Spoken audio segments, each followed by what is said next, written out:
перепады высот и вот эти необычные переходы от фиолетового к желтому. То есть вначале мы попадаем в котлован, наполненный лавандой, фиолетовым цветом, который перетекает плавно в пшеничное поле. И вот эти плавные переходы, они, конечно, завораживают.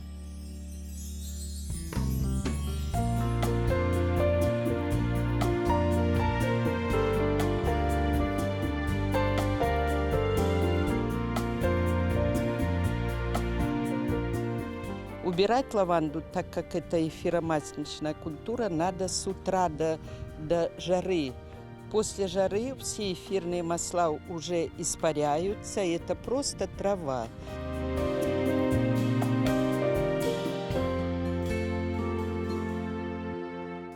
Посмотреть лаванду, полюбоваться видами этими.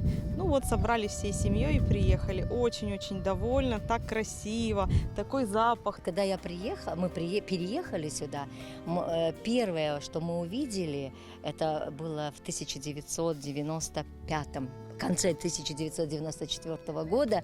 Это мы ехали в Белогорск, и там было лавандовое поле. То, что мы увидели первое, это было лавандовое поле. Красота была тоже неописуемая. И вот и сейчас такое же удовольствие мы получили от увиденного. Крым и лаванда, по-моему, они едины.